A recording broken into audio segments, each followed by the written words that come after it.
Rádio Novelo.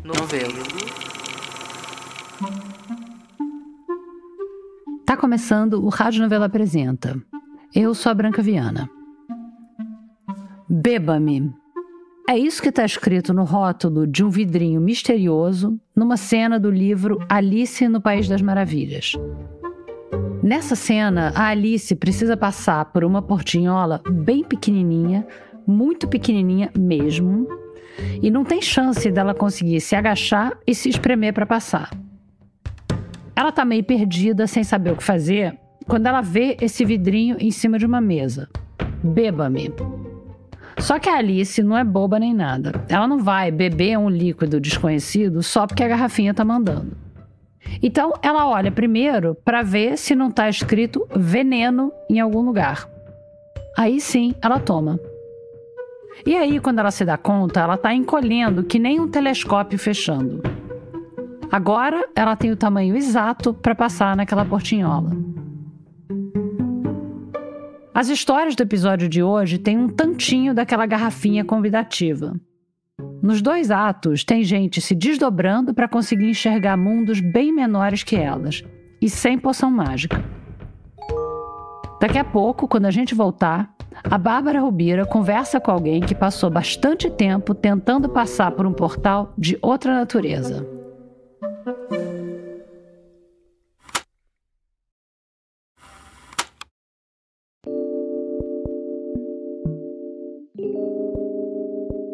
Eu sou péssima com videogame.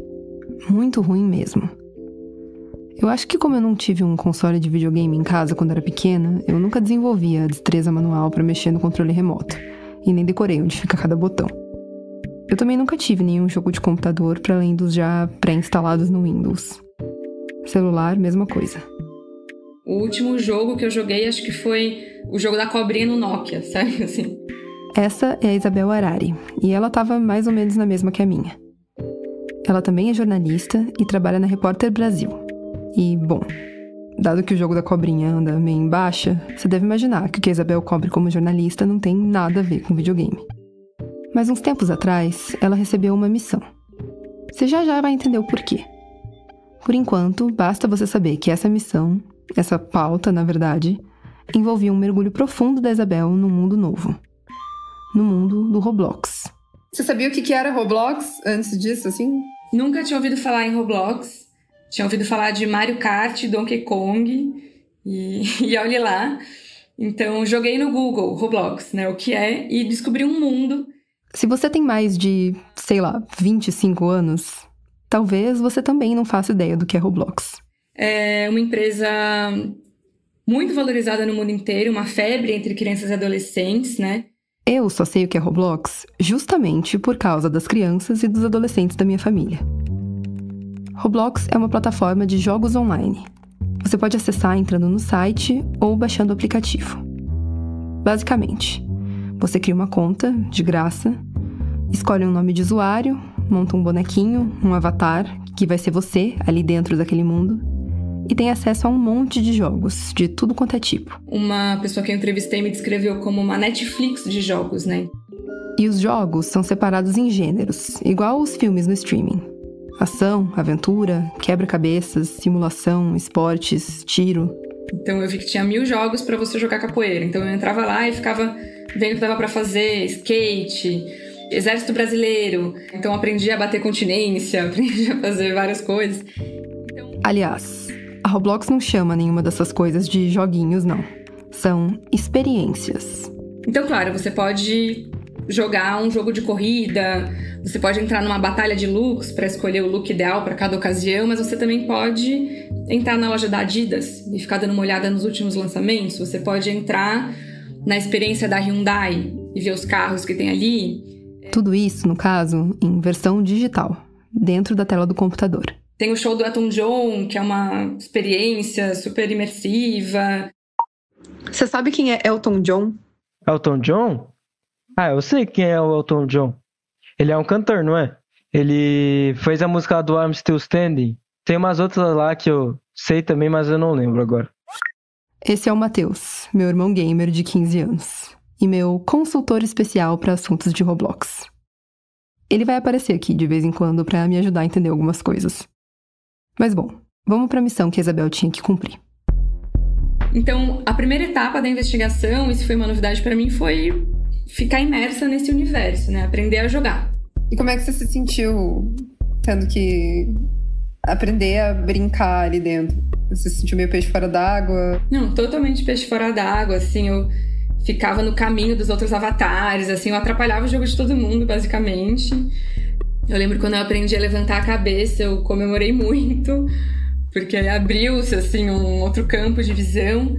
Você foi noob, né? Que eu também aprendi noob, eu não sabia o que era, e eu aprendi na apuração.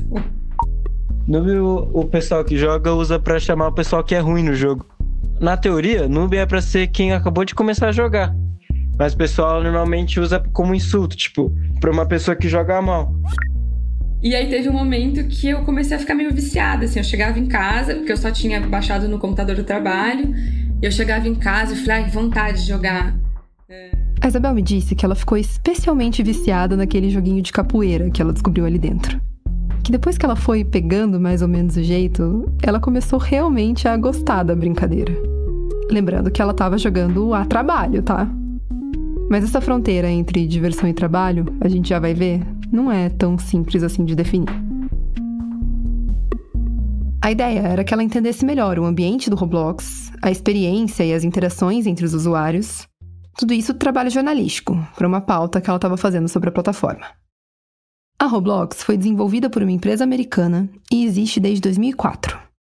Ela não foi um sucesso desde o começo, mas cresceu aos poucos e virou uma febre durante a pandemia.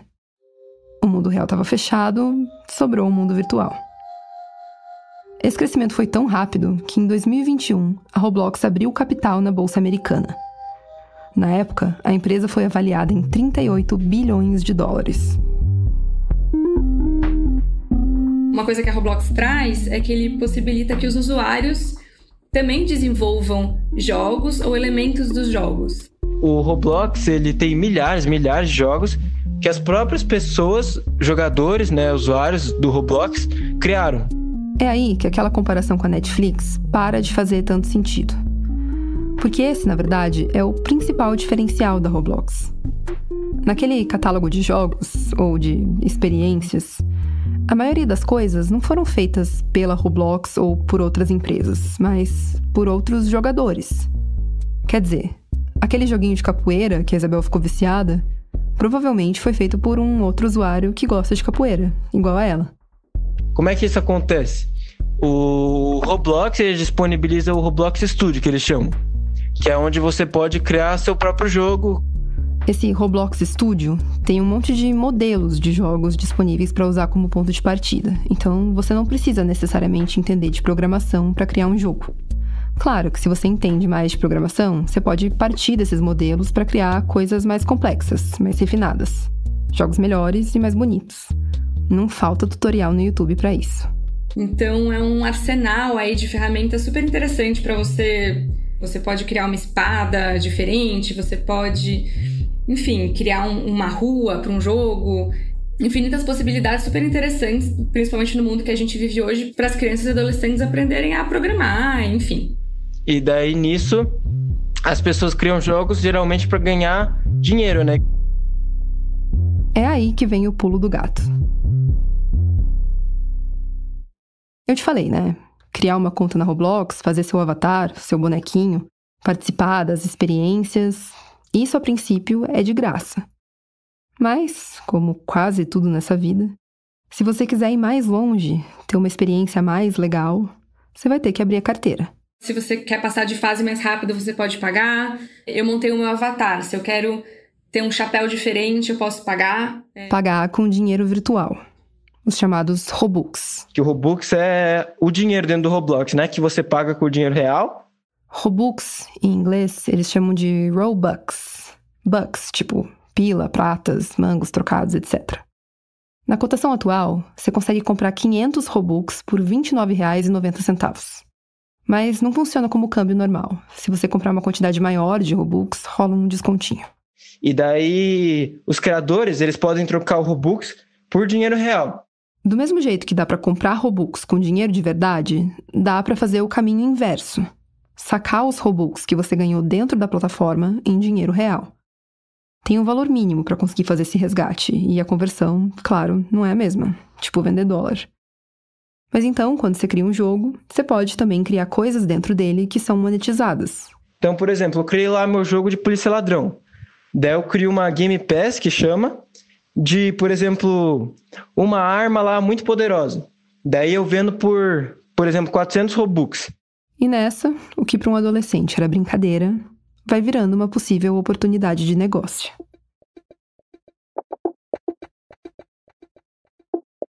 Eu te contei lá no começo que essa área de games e tecnologia não é muito a praia da Isabel. Não é o que ela está acostumada a cobrir como jornalista. A Repórter Brasil, a organização onde a Isabel trabalha, se dedica à cobertura e à pesquisa de violações de direitos humanos, de meio ambiente e, principalmente, de questões trabalhistas. A gente já fez várias matérias denunciando o garimpo ilegal, como ouro de terra indígena chegou nas big techs, trabalhadores de frigoríficos, denúncia de trabalho escravo. Enfim, um número de questões que fazem parte do DNA da Repórter Brasil. A Repórter Brasil já tem mais de 20 anos. E nesse tempo, o mercado de trabalho mudou muito. E a cobertura, claro, teve que acompanhar. Falando da plataformização do trabalho, uberização, o gig work, né? E um dos recortes que instigou bastante a gente é o desenvolvimento amador de games. Foi daí que surgiu essa missão de investigar o mundo do Roblox. No ano passado, o Ministério Público do Trabalho em São Paulo abriu um inquérito civil para investigar denúncias de trabalho infantil na plataforma. Então, dentro da plataforma da Roblox, tem o Creators Hub. Então, tem uma página ali com série de indicações de como fazer o seu jogo, orientações para monetizar e também espaços de oferta e recrutamento de serviços. Onde está o trabalho, né? O elemento da prestação de serviços é justamente nesse contingente de desenvolvedores que são jovens, né? Crianças e adolescentes, que começam desenvolvendo porque é muito divertido, é um super aprendizado, mas acabam passando muitas horas na plataforma e ofertando seus serviços para outros desenvolvedores. Mas o que a gente descobriu no Brasil é que isso acontece bastante no Discord, que é esse aplicativo de mensagens bem comum no mundo dos gamers. Explica também pra mim o que é Discord, que eu sei que você usa. O Discord, ele é parecido com o Skype, mais ou menos. A gente pode conversar normalmente como se fosse tipo WhatsApp. Pode enviar mensagem, áudio, tem ligação de vídeo, ligação normal. O meu irmão, no caso, usa direto o Discord desse jeito, para conversar com os amigos dele, principalmente quando eles estão jogando cada um na sua casa. Mas tem uma outra coisa. O diferencial mesmo do Discord é que tem os servidores, né? Acho que faz o pessoal dizer que é mais pra quem joga jogo, que é gamer, né? Esses servidores são mais tipo salas de bate-papo, em que você interage com pessoas que você não necessariamente conhece na vida real. Tem servidor pra trocar ideia sobre um videogame, sobre um canal no YouTube, um anime, ou só pra bater papo mesmo. E no Discord, a Isabel descobriu, também tem vários servidores dedicados a desenvolvedores da Roblox. Tem espaços super interessantes de trocas de experiências, aulas de como fazer determinada coisa, de programação e tal, mas também tem espaços que são verdadeiros classificados de oferta e recrutamento de serviços. Tudo isso de um jeito completamente informal, né? Claro. E muitas vezes envolvendo menores de idade. A próxima etapa da investigação da Isabel, então, era entrar nesses servidores para conversar com alguns desses desenvolvedores. Fiz um perfil no Discord, né, e falei, olha, eu sou Isabel, tô fazendo uma pesquisa, queria entender melhor como é que é seu trabalho. Quando a pessoa respondia, eu me apresentava, falava, olha, eu sou jornalista, tô fazendo uma matéria para entender como é que é o trabalho dos programadores de games. Queria saber se você pode me contar um pouquinho, como que funciona. Nas reportagens que a Isabel tá acostumada a fazer para a Repórter Brasil, ela tá mais acostumada a entrevistar pessoas cara a cara. Ir até elas, conhecer o ambiente, as condições de trabalho. Então procurar fontes nesse contexto totalmente virtual foi um desafio. Um desafio ainda maior, considerando que muitas das pessoas com quem ela estava tentando falar eram crianças e adolescentes. E ela, para eles, era uma estranha na internet, né? Eu não sei se os pais hoje em dia estão de olho para saber se os filhos estão sendo explorados por uma grande corporação tech. Na minha época, isso com certeza não era uma preocupação. Mas falar com estranhos, isso sim, eu imagino que seja um alerta que dura até hoje. Então a Isabel tinha que dar um jeito também de não parecer uma ameaça.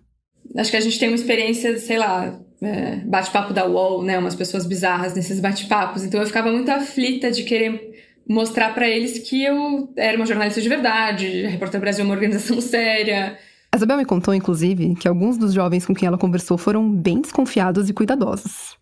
Que bom, né?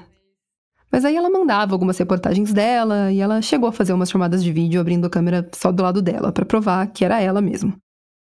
No fim das contas, deu tudo certo. Alguns adolescentes toparam falar. Obrigada aí pela disponibilidade e que bom que você decidiu conversar comigo. Como eu te falei, a gente está fazendo essa matéria para entender como que é o trabalho de quem faz os games, né? Aí vinha mais um desafio. Porque por mais que a Isabel tivesse já há um tempo mergulhada nos games, aquele claramente não era o universo dela. Tinha uma skin que foi feita inspirada no samurai, entendeu? Entendi. A Isabel me passou alguns trechos de entrevistas que ela gravou com desenvolvedores adolescentes que ela conheceu pelo Discord. Esse pedacinho que você ouviu agora é de uma dessas entrevistas. A gente deu uma alterada na voz do adolescente para preservar a identidade e a privacidade dele. A gente também não vai rodar trechos maiores das conversas por causa disso. E também porque, honestamente, parece que a Isabel estava entrevistando alguém que estava quase falando outra língua. Entendeu? E eu ouvi você falando, entendi. Eu pensava, ela não entendeu, porque eu também não entendi nada. E aí eu lembro de falar assim, uma hora eu não tava entendendo nada, eu falava, não, mas explica como se fosse pra uma criança. Aí depois eu pensei, uma criança vai entender bem melhor do que eu, porque ela já tem todo esse vocabulário do mundo digital. Explica como se eu fosse um adulto. Melhor, né?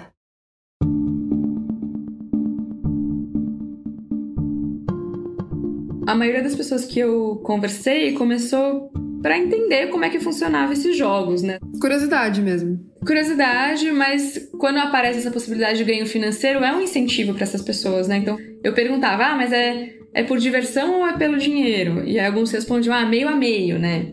Ou comecei a estudar mais porque eu vi que pode ser uma possibilidade de ganho, ou porque eu cheguei a ganhar uma graninha.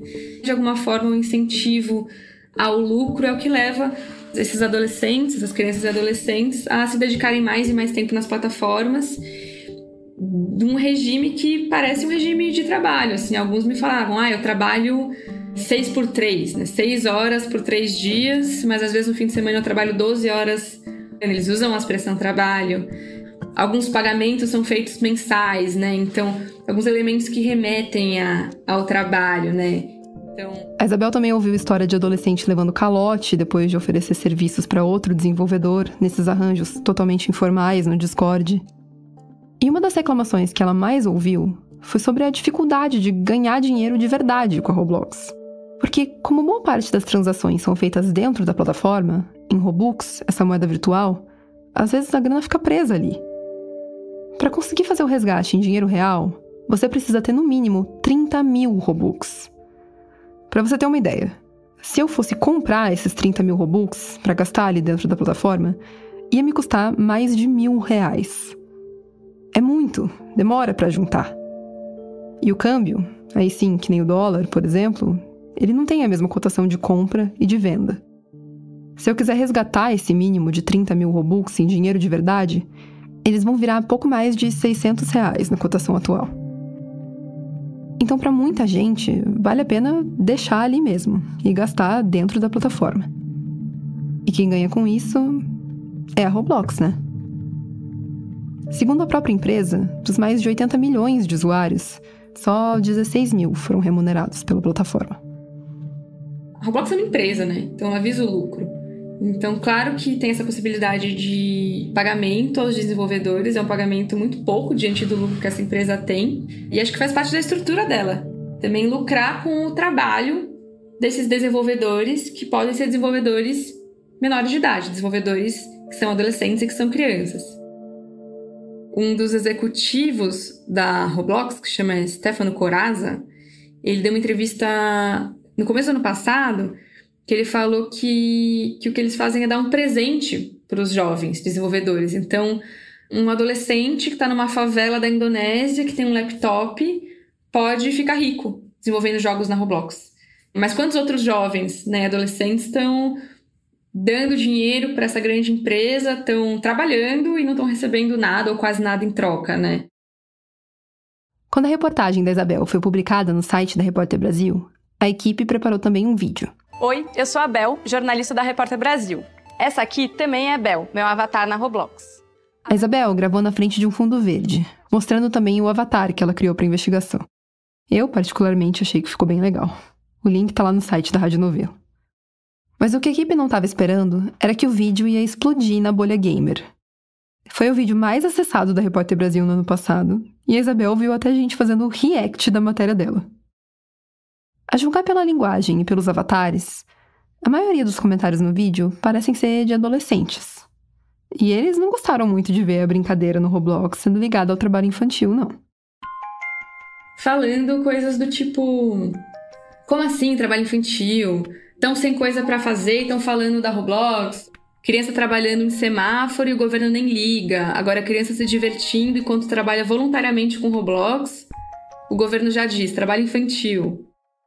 Bom, a Repórter Brasil é uma organização não governamental. E tanto ela quanto o Ministério Público do Trabalho estão sim de olho em criança trabalhando em semáforo. Mas essa comparação traz um aspecto interessante. Eu entrevistei uma procuradora do Cor de Infância do Ministério Público do Trabalho, que é a Coordenadoria de Proteção à Infância. A procuradora Luísa Carvalho Rodrigues. E ela disse justamente isso, né? A gente acha que o trabalho infantil é a criança lá cortando cana, é lá no meio da mata cortando madeira, sendo que tem outros aspectos do trabalho infantil que estão muito próximos da gente. Pode estar no quarto do seu filho, você pode não estar vendo o que está acontecendo. Então, acho que a ideia dessa série de reportagens é justamente mostrar essas outras facetas de possíveis violações aos direitos humanos e aos direitos da infância. A questão é que essa fronteira entre a diversão e o trabalho não é muito simples de definir. Eu perguntava, você vê isso como trabalho? Alguns diziam que sim, né? Inclusive com essa dinâmica de trabalho, né? Você vê bem delimitada dentro do dia, né? Com esse pagamento por produto ou mensal. Então, alguns sim veem como trabalho, outros veem como... é um trabalho, mas eu gosto. Tô me divertindo. Como pode ser uma exploração? E diversão era a ideia da Roblox quando ela foi criada. Quem criou a plataforma foram 2 desenvolvedores, que já eram milionários e decidiram criar um método divertido para ensinar crianças o básico da programação de jogos. Nos primórdios da Roblox, os usuários não eram incentivados a lucrar com os jogos. Era um lugar para se divertir.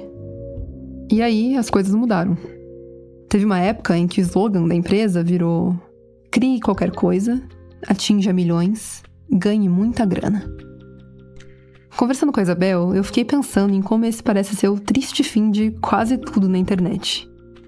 Começa como uma diversão, um jeito de se conectar com outras pessoas, e do nada vira: como a gente pode monetizar isso?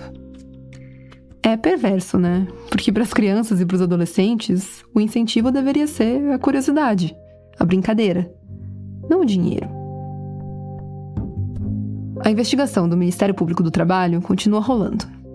A Repórter Brasil procurou a Roblox para comentar o caso, mas o advogado que representa a empresa aqui disse que eles não iam se pronunciar. Enquanto isso, a brincadeira e a exploração mascarada de empreendedorismo está correndo solta.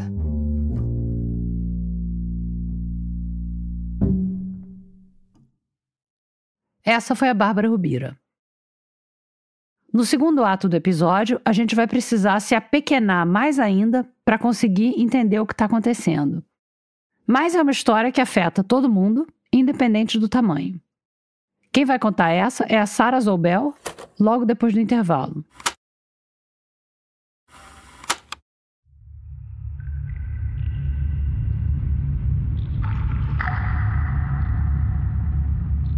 Essa história começa em outro mundo. Um mundo que fica escondido debaixo da superfície.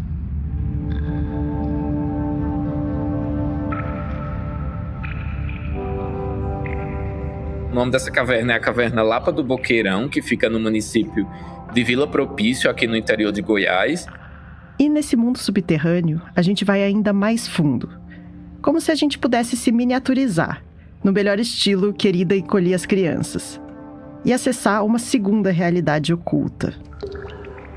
O que é que eu vou descobrir nessa escuridão? O que é que eu encontro nessa escuridão? Em escala microscópica, dramas e romances se desdobram na escuridão da caverna. Facções rivais de micro-organismos travam batalhas ferrenhas por causa de nutrientes e de espaço para crescer.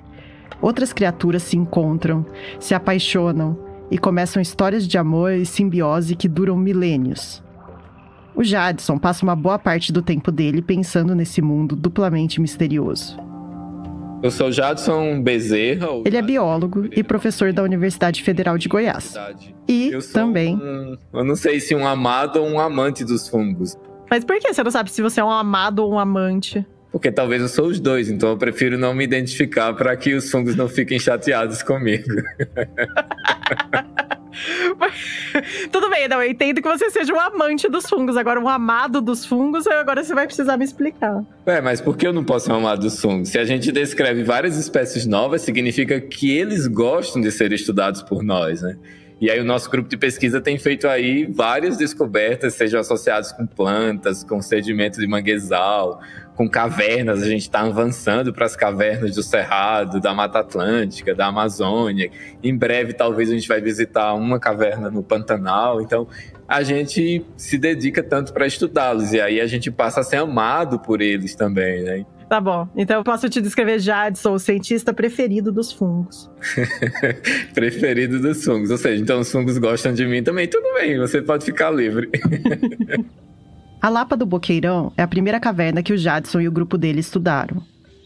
Ela fica dentro de uma fazenda, e com a autorização do dono, eles param o carro na entrada e pegam uma trilha que cruza o cerrado até a boca da caverna.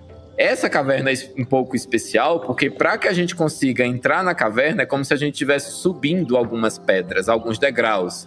Então a gente sobe alguns degraus que são muito grandes, porque são várias pedras, até de fato a gente chegar naquilo que a gente diz a boca da caverna.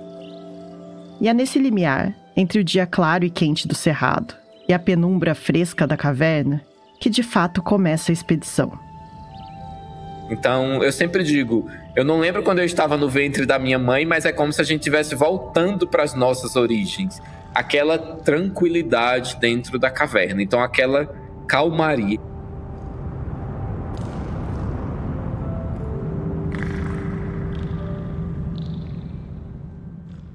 A relação do Jadson com as cavernas começou quando ele se juntou a um grupo de pesquisadores que está trabalhando com órgãos federais para verificar a segurança de certas cavernas.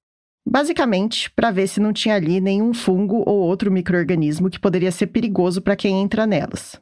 Seja para turistar ou para pesquisar ou monitorar. Aqui no Brasil, a gente já teve alguns surtos de infecções em grupos que visitaram cavernas. Um desses fungos problemáticos é o Histoplasma capsulatum. E o ambiente escuro e úmido das cavernas é ótimo para o histoplasma, que costuma crescer no cocô de morcegos. Quando um visitante desavisado levanta a poeira da caverna e inala os esporos do fungo, ele pode contrair a histoplasmose, que varia desde uma infecção praticamente assintomática até casos graves, em que o fungo ultrapassa os pulmões e causa uma infecção sistêmica no corpo. A doença é particularmente perigosa para quem tem outros fatores de risco, principalmente quando o sistema imunológico não está 100%. Como no caso de pessoas com doenças tipo câncer ou AIDS, ou que tomam certos medicamentos, enfim. Então, mesmo com o sistema imunológico em dia, o Jadson, os colegas pesquisadores e o guia deles tiveram que tomar algumas precauções antes de entrar na Lapa do Boqueirão, para se proteger e para proteger a caverna. A gente chega na boca da caverna, a partir dali a gente tem que, obviamente já está mais ou menos paramentado, mas a gente coloca os demais EPIs como luvas, capacetes, as lanternas na cabeça, as máscaras PFF2 para que a gente possa se proteger de contaminação de fungos, de bactérias, de vírus, e não leve nenhum desses micro-organismos também ali para dentro das cavernas, para aquele ambiente. E aí a gente começa a adentrar a caverna. Nessa caverna é como se fosse um túnel com algumas dobras, né? Então tem algumas curvas dentro da caverna. E quando a gente chega no centro dela, ela tem um afunilamento. Tem troncos de árvores gigantes que a gente não tem ideia como eles entraram ali. A gente sabe que foi a água que levou E ali no meio a gente tem que fazer alguns, não vou chamar de malabarismo, mas a gente às vezes tem que rastejar um pouco, a gente tem que se imprensar em uma abertura que tem na rocha para que a gente consiga sair de um salão ou sair de um dos corredores para o próximo corredor. E assim que eles chegam nos pontos certos... Então a gente isola fungo do solo, isola fungo do ar. Eles deixam placas expostas ao ar da caverna, para capturar os esporos dos fungos que estão flutuando por ali. São placas de Petri, sabe? Aquelas de plástico transparente que parecem pratinhos com tampa. Eles levam várias delas já com meio de cultura, que é tipo uma gelatina que tem os nutrientes que os fungos precisam para crescer. E eles também coletam amostras do solo da caverna, para analisar depois no laboratório.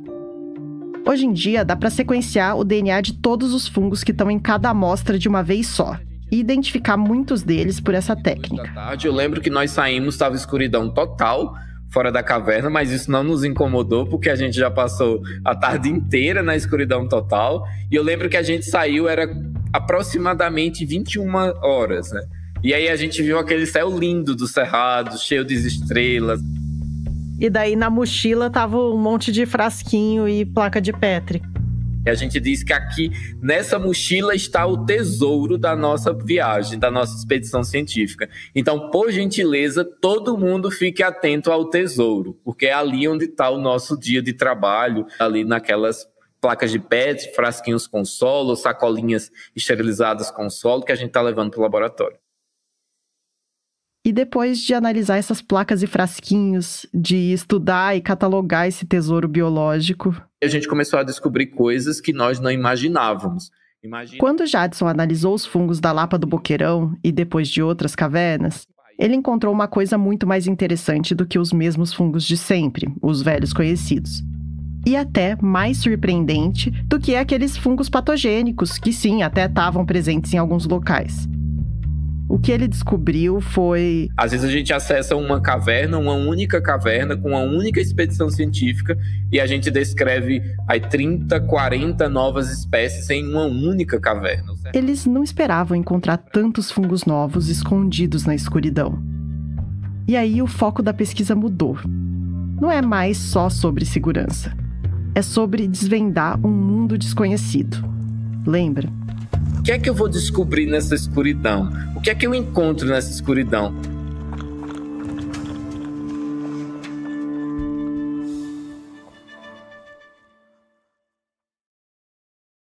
Uma das coisas que o Jadson mais gosta de fazer é encontrar e caracterizar fungos que a gente ainda não conhece. Fala mais sobre isso, tipo, quantos fungos a gente conhece e quantos a gente não conhece, assim, como que tá isso? Vamos lá. Hoje, no planeta, nós estimamos entre 2 e 3 milhões de espécies de fungos. Dentro dessa estimativa, nós conhecemos apenas 160 mil espécies. O que quer dizer que a gente ainda não conhece mais de 90% das espécies de fungo que existem no planeta. E se a gente foca no Brasil, só... Se eu não me engano, foram 8.723 espécies que estão oficialmente registradas no território brasileiro. Mas imagina, o Brasil é um país mega diverso, com várias plantas, vários animais, diferentes ecossistemas, vários ecossistemas dentro dos biomas. E nós sabemos que em uma planta nós temos 30 fungos, mais ou menos. E o Brasil tem mais de 40 mil espécies de plantas. Se a gente tem cerca de 30 fungos associados com cada uma dessas espécies, cerca de 40 mil espécies de plantas, nós não temos no Brasil apenas 9 mil espécies catalogadas e registradas. Ou seja, nós temos muito a estudar, muito a catalogar, muito a descrever. Por isso então ainda falta muito, muito mesmo, para a gente conhecer os fungos que vivem por aqui. E como o Jadson está em Goiás, é natural que ele comece por lá. O nosso principal objetivo nós queremos saber qual a diversidade de fungos no Cerrado. Se o Cerrado é considerado uma das savanas com maior biodiversidade e é considerado um hotspot de biodiversidade no planeta, e tem várias espécies de plantas e de animais que são encontradas apenas aqui, então nós sim temos uma grande diversidade de fungos que precisa ser estudado. O Jadson procura fungos em vários lugares. Mas depois daquela primeira visita ao mundo misterioso das cavernas, ele ficou fascinado. E teve que voltar para a escuridão, de novo e de novo. O Cerrado é o bioma brasileiro com o maior número de cavernas, por exemplo. No Brasil, só poucas cavernas tiveram fungos coletados. Em apenas 30 cavernas no Brasil, nós temos 45% de fungos relatados em todas as cavernas do planeta. Então, para nós, isso foi surpreendente quando a gente viu isso. Imagina se a gente aumentar esse número para 300 cavernas. Ou 23 mil cavernas. Esse é o número aproximado de cavernas conhecidas no país. E hoje, aqui no Cerrado, nós já estudamos 10 cavernas, e dessas 10 cavernas nós temos fungos de todas elas. Os fungos são seres peculiares. Eles não são nem plantas, nem animais. São um reino próprio. As hifas, os filamentos dos fungos, formam uma rede intrincada de conexões que se chama micélio. E a vida na Terra é sustentada e interconectada por essa teia invisível. Na história do planeta, antes das plantas evoluírem as próprias raízes, elas pegavam emprestada essa rede dos fungos. E até hoje os fungos ajudam as plantas a absorver nutrientes essenciais e a passar mensagens de uma planta para outra. É quase impossível quebrar essa conexão. E se os fungos podem parecer uma grande força para o bem, também tem uns que são vilões bem inventivos. Por exemplo, alguns fungos infectam insetos e transformam eles em zumbis, que ficam só servindo à reprodução dos seus grandes mestres fúngicos. Geralmente, a gente até nota alguns fungos no nosso dia a dia. A levedura da cerveja, o bolor do pão, o cogumelo do jardim. Mas a verdade é que eles são bem mais presentes do que isso. Fungos invisíveis estão em toda parte, no solo, no ar, na água, colonizando a nossa pele, as nossas cavidades. Basicamente, onde tem matéria orgânica, tem fungo. Não importa quão difícil a condição de vida, eles desenvolvem 1000 estratégias para sobreviver. Tem fungo nas profundezas do oceano e tem fungo nas partes mais contaminadas de Chernobyl. Então, as cavernas são mais um portal para entender a diversidade e a capacidade dessas criaturas estranhas.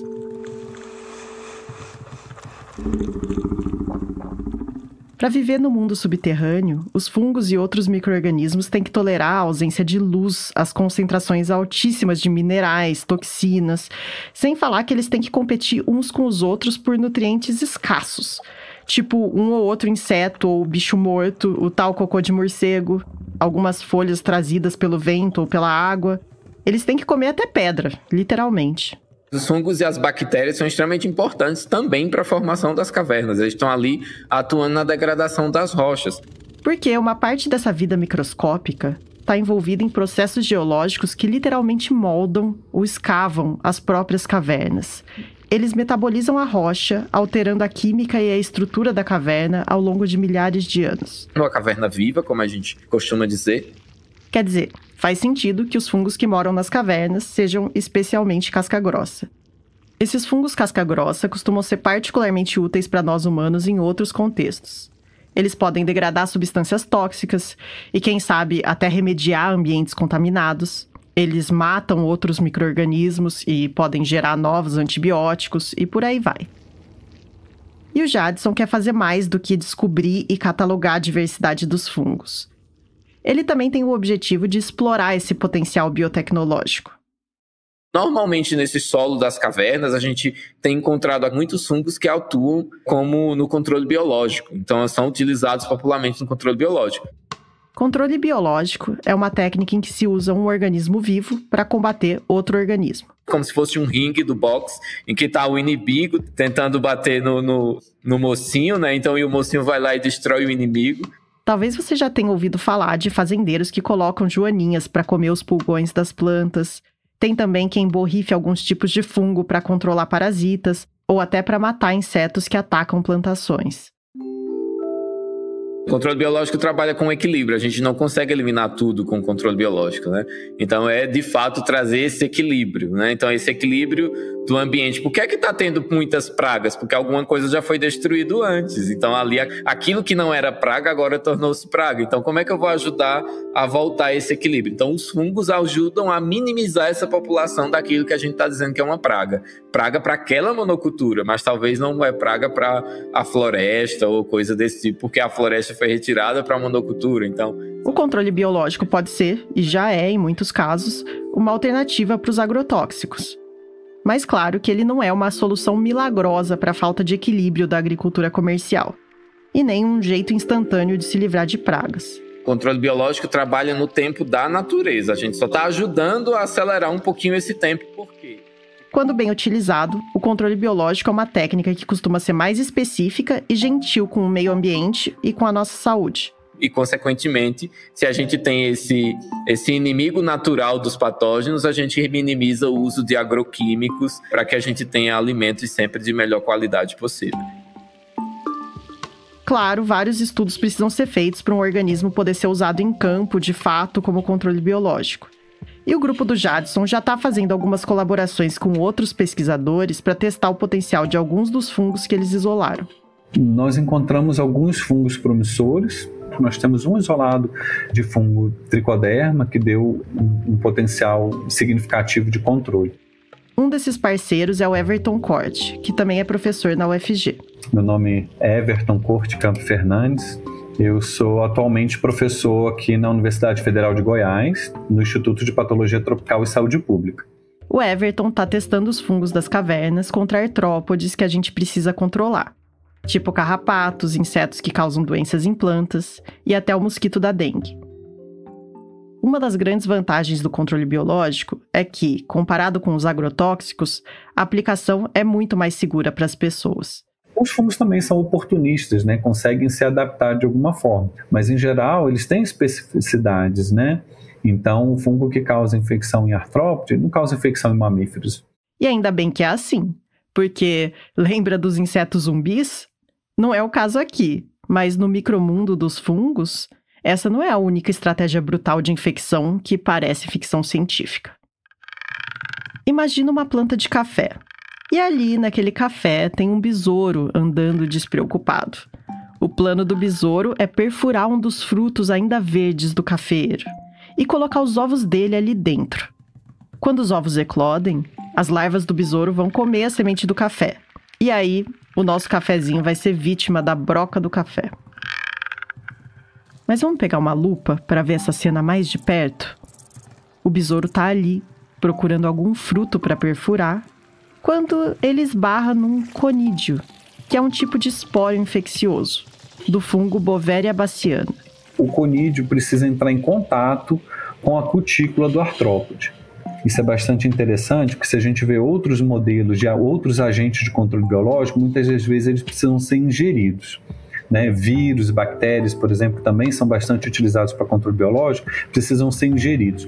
O fungo, ele pode até ter atividade sendo ingerido, né, pelo artrópode, mas ele tem uma ação quando ele toca a cutícula. Apenas um toque é suficiente para começar a invasão. O esporo gruda no besouro e começa a germinar, produzindo uma estrutura que funciona como uma espécie de grampo, que atravessa a cutícula, digerindo ela e entrando no corpo do besouro. Então ele é uma infecção causada de fora para dentro. E aí, o fungo se torna um colonizador implacável. Ganhando a cavidade, esse fungo naturalmente está buscando nutriente, né? Então ele vai consumir água e nutrientes que tem no artrópode, né? E vai naturalmente invadir órgãos vitais do artrópode. Num primeiro momento, a infecção é sorrateira e invisível.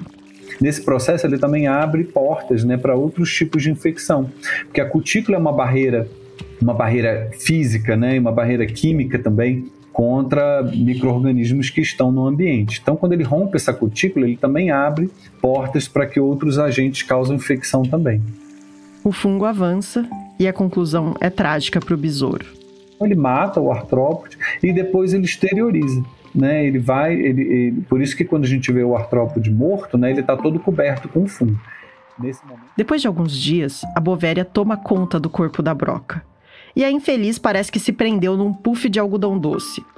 As hifas brancas explodem a carcaça do bicho e começam a produzir novos esporos, na esperança de esbarrar em outras e outras vítimas até a dominação mundial.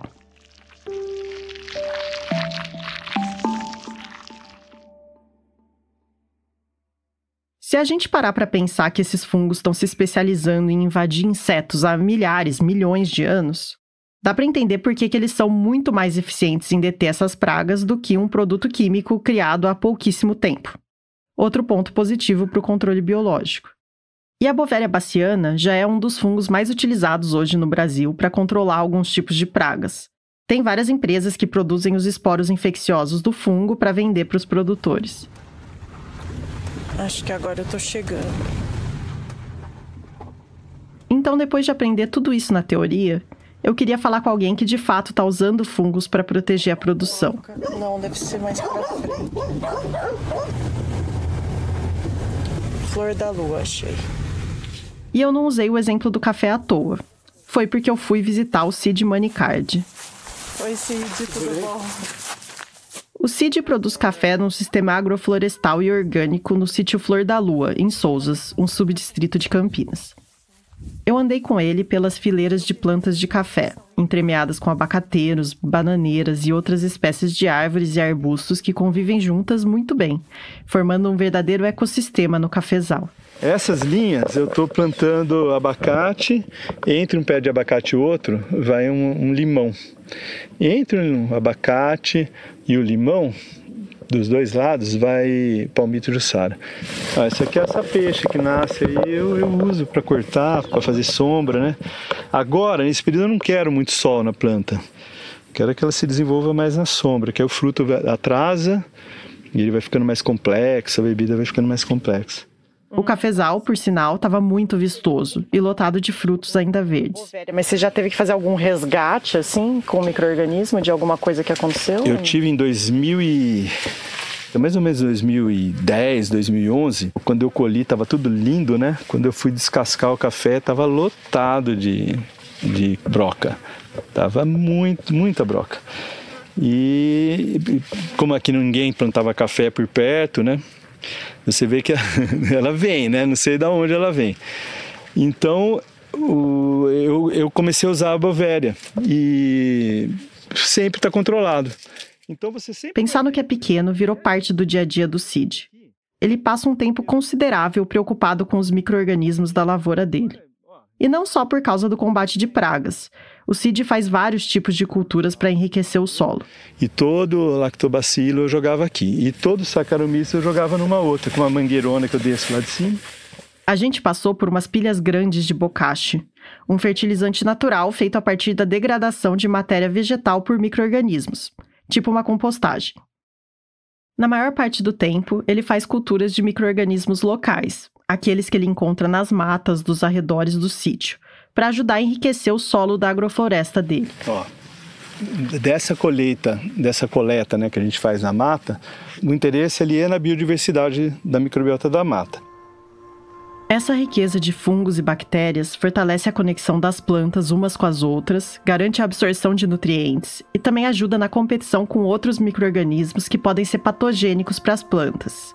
Isso melhora o equilíbrio do ecossistema todo e, de quebra, ajuda no controle de pragas. Então você sempre vai ver, por exemplo, esse machucado aqui é bicho mineiro. Uhum. Tem bicho mineiro aqui, mas olha, ó, isso aqui é bicho mineiro. O bicho mineiro é um tipo de lagartinha que faz túneis dentro das folhas. Ela vai minando por dentro e dá uma grande desfolha. É uma praga no café, né? Só que no café agroecológico ele não é uma praga, ele é mais um inseto que vive aí. O resultado é uma plantação naturalmente mais resistente e saudável. Hoje o Cid ainda compra alguns fungos para inocular, como a Beauveria, mas ele quer depender cada vez menos de insumos de fora. Então aquela história de micro-organismo selecionado é difícil para o pequeno agricultor, mas para o pequeno agricultor ele vai na mata, numa florestinha, ele pega uma diversidade grande de micro-organismo e ele eleva todos os micro-organismos. Aí ele não tem uma seleção, ele fala, eu quero pôr tricoderma. Ele não vai pôr tricoderma, ele vai pôr tricoderma com isso, com aquilo. Ele vai colocar uma população grande de espécies, muitas espécies, né? O Cid entende que a habilidade que a lavoura dele tem de produzir está intimamente ligada à saúde e ao equilíbrio do meio ambiente em volta. E isso funciona muito bem, porque senão a mata não tava essa coisa linda, né? Eu voltei do sítio do Cid com um saco de café, muito bom por sinal, e a cabeça cheia de pensamentos sobre micro-organismos, pragas e o jeito como a gente produz o nosso alimento. Todo mundo com quem eu conversei para essa história me disse que o Brasil está muito avançado quando o assunto é o uso de bioprodutos, que é como a gente chama toda uma grande classe de produtos de origem biológica para uso agrícola, incluindo as culturas de micro-organismos para enriquecimento do solo e o uso de micro-organismos para controle biológico. Aqui o Jadson de novo. Já tem vários fungos, como exemplo, um dos mais famosos é Bovéria, do gênero Metarrhiza, a gente tem Metarrhiza anisopli, que são fungos que são utilizados amplamente no controle biológico da cigarrinha da cana-de-açúcar. Mais recentemente a gente tem Cordyceps javanica sendo utilizado no controle biológico da mosca branca da soja, então a gente já tem alguns produtos. Mas mesmo o Brasil estando na ponta do conhecimento e aplicação dos bioprodutos, o uso de produtos químicos, de agrotóxicos para o controle de pragas, ainda é o que domina de longe nas práticas agrícolas. Recentemente, uma nova legislação sobre bioprodutos foi passada no Congresso, separando a regulamentação desses produtos dos agrotóxicos tradicionais. Essa lei foi, e ainda é, motivo de muita discussão sobre seus méritos e problemas, mas eu não vou entrar nisso aqui. Apesar da polêmica, parece que, no geral, há um senso comum de que fomentar o enriquecimento do ecossistema agrícola com uma diversidade de micro-organismos e criar novos bioprodutos seguros para a agricultura é um passo positivo para reduzir o uso de venenos no plantio. Só que a gente precisa lembrar que tudo isso não adianta muito se a nossa biodiversidade não continuar aí, de pé. Você pensa que o Cerrado também é um bioma que está super ameaçado, né? Daí tem essa urgência, assim, de se a gente não descobrir isso agora, não sei se vai dar depois. Quando eu conversei com o Jadson no ano passado, uma parte considerável da Amazônia e do Cerrado estava em chamas. Sim, eu acho que nesse exato momento a gente está em setembro, né, de 2024, e o Brasil inteiro foi tomado por fumaça, não só do Cerrado, mas de outros biomas no Brasil. Aqui em Goiânia mesmo, hoje nós amanhecemos com uma parte da cidade totalmente acinzentada. E a gente precisa se preocupar com a perda da diversidade de fungos, porque as mudanças antrópicas que estão acontecendo, sendo aceleradas ou não pelas mudanças climáticas globais, vão trazer danos severos. E nós sabemos que a diversidade de plantas está sendo reduzida, a diversidade de animais está sendo reduzida, mas nós ainda falamos pouco sobre a redução da diversidade dos micro-organismos. E se os fungos são esses personagens de romances e dramas microscópicos, que enorme tragédia seria perder histórias que a gente ainda nem conheceu. Histórias de amores moleculares, de batalhas celulares, de conquistas e de derrotas que se estendem por milhões de anos no passado. E que contam pra gente de todas as possibilidades improváveis da vida na Terra.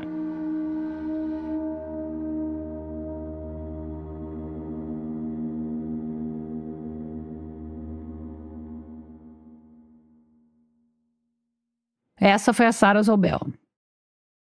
Essa história foi produzida com o apoio da Fundação Heinrich Böll, uma organização política alemã com projetos em mais de 60 países.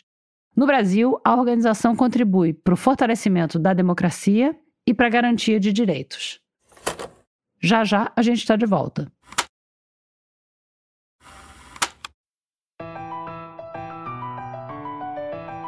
Obrigada por acompanhar a gente até o fim de mais um Rádio Novelo Apresenta.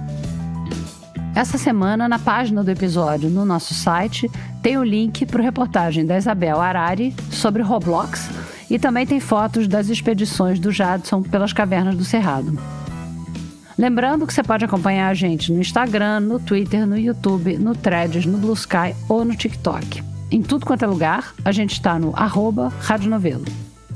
E para mandar comentários, elogios, críticas e sugestões de história, é só escrever para o e-mail apresenta@radionovelo.com.br. O Rádio Novelo Apresenta é um original da Rádio Novelo. Tem episódio novo toda quinta-feira. A direção criativa é da Paula Scarpim e da Flora Thomson Devô. A produção executiva é da Marcela Casaca. A gerência de produto é da Juliana Jäger e a gerência de parcerias é da Luísa Sade. A Natália Silva é nossa editora executiva. Nossos repórteres e roteiristas são a Bárbara Rubira, a Sarah Zobel, a Carolina Moraes, a Evelyn Argenta, o Vitor Hugo Brandalize, a Carol Pires, a Bia Guimarães e o Vinícius Luiz. A Ashley Calvo é nossa produtora. A checagem desse episódio foi feita pela Caroline Fará.